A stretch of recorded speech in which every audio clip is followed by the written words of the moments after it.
Calling all Ultramarines Lieutenant enjoyers, this is Spruce and Studs, welcome on in. In this action figure review, we are going to be taking a look at a version 2 Lieutenant that I have yet to review. And the whole reason behind this review is because, well, if I am not mistaken, Lieutenant Titus is going to be released not too long from now, and I'm going to be wanting to do a Lieutenant off. So this is going to be the first of many Lieutenant reviews.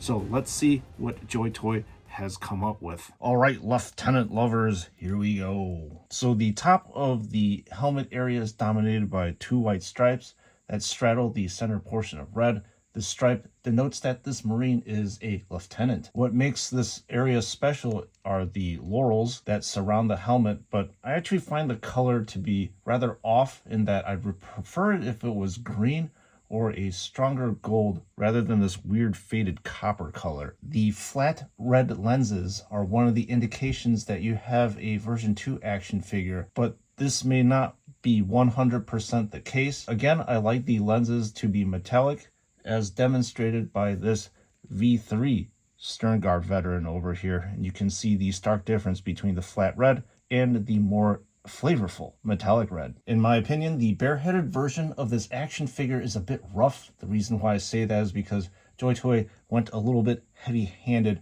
with the usage of shading in the face creases. His expression is quite sorrowful, which is odd on a Marine. Perhaps he's seen too many wars. However, I really do like this half metal cranium on this action figure that boasts a flat red lens for an eye. At the center of the left pauldron is obviously the Ultramarines chapter symbol, but what makes this area unique is actually the border of the light copper here that surrounds the area. Then on the right shoulder, you have the skull with the red halo around it, which denotes that this unit again is Lieutenant. There's a nice symmetry with this action figure in that both pauldrons have this same copper outlining. Then on both sides of the forearm is, I believe, the Indominus symbol, if I'm not mistaken, which is nice because this area right here is usually devoid of any kind of decoration on a Marine. There's really nothing much going on with the chest area, minus this ubiquitous winged skull that you find on a lot of Space Marines. Another way that you can tell that you have a version 2 action figure is that in general, the version 2 has a lot of shading and a lot of dimension that serves to bring this area to life. And this is an example of a version 3 Stern Guard, and you will see that there is very little shading. It's just a very bold gold. The shading is quite pronounced under the pec area of this action figure, and the torso region also has this soft black armor that is punctuated by the blue of the armor of this Marine. Now the waist area bursts into life with a plethora of war implements and decoration. We will start off with the tabard right here, which has depth added to the color of the bleach bone by the way of this darker tan color here. I can't really say that I'm too much of a fan of this weird Nuln oil shading. That really makes this area even darker. And then moving on to this icon here, I believe it is made from a former Battle Brothers bones that have been boxed up to provide some sort of protection or perhaps some kind of luck. The holster that contains a bolt pistol also sports highlighting all around the sides of it. This is another indication that you probably have a V2 action figure. The V3 ones in general do not have these highlights. There is also the presence of 3 highlighted pouches as well. What's interesting about this action figure is that he actually has a back tabard too, and you don't find that very often. In fact, most Space Marines only have this front one. As I have lamented before, the legs of a Primaris action figure is typically the least decorated on this whole action figure. This figure is a semi-exception. The reason why I say that is because obviously there's a presence of a U on the right knee and another rather roughly shaded wing skull that is prominent on the left shin. And moving on to this chainsword, I find it very interesting that this Lieutenant actually has a chainsword because most of them technically run a power sword, but obviously, it just depends on the loadout. Regardless, here we have a standard issue Space Marine chainsword. That being said, the chainsword looks pretty damn good in my opinion. There's a nice balance of colors with the usage of black on the body. Sword, it's broken up by these gunmetal teeth and the vent and exhaust area. The usage of faded copper on the skull makes the pommel of this weapon stand out. The bolt pistol mirrors the chainsword by mainly using the gunmetal in black. Unfortunately, the magazine of this bolt pistol cannot be removed. Now with the backpack, well, just like any MK10 backpack, there really isn't much to see, except that there is an Ultramarines U smack dab in the center of this item. Movement wise, thankfully there is no inhibition of movement, so there's really nothing to cover here. What I will cover, on the other hand, are the hands of this action figure. So as I said before, this is a definitive version 2 action figure.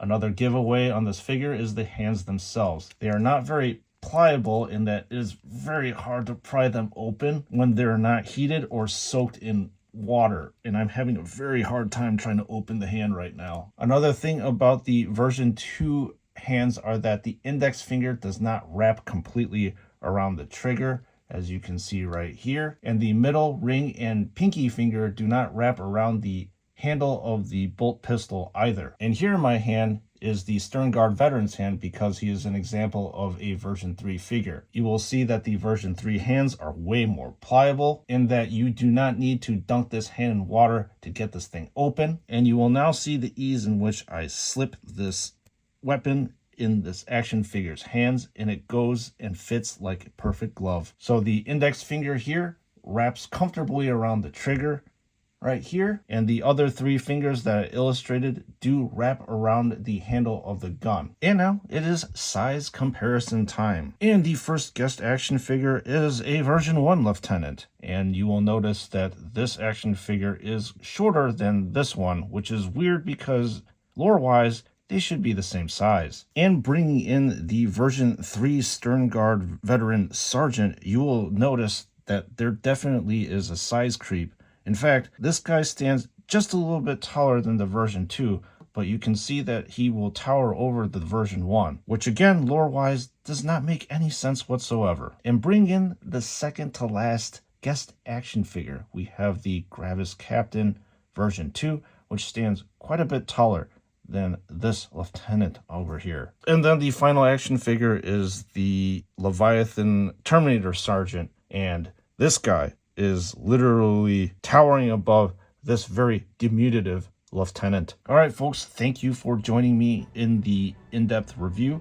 Now it's time to wrap this one up. So I will admit to you, going back in time and reviewing a version 2 action figure and comparing to a version 3 action figure really makes me appreciate the little things that JoyToy has done to improve these action figures over time. I enjoy all these little incremental changes that really aren't too noticeable when you look an action figure as it is right now, but when you're operating it, that's when the true magic happens. But at any rate, this is a solid Lieutenant action figure. I can't really say that there's anything about this guy that really jumps out at me, and I suppose the question is, do I recommend getting this action figure? Well, I have to say that he is an example of a lieutenant, and I recommend you to get at least one lieutenant to fill your army and your ranks. But I'm not exactly too sure if you should get this particular one. It just depends on what you like aesthetically. And so now we have the first entry in the lieutenant off, and look for more entries in upcoming reviews. Now, if you are actually compelled to get this action figure, I don't think he's going to be available, but if you want to get any other action figure, just click in the link in the description below, or you will be brought to David Toys, where I get all my action figures. Needless to say, they have the whole extensive range of Horus Heresy and Warhammer 40K action figure lines, and they have fantastic customer service.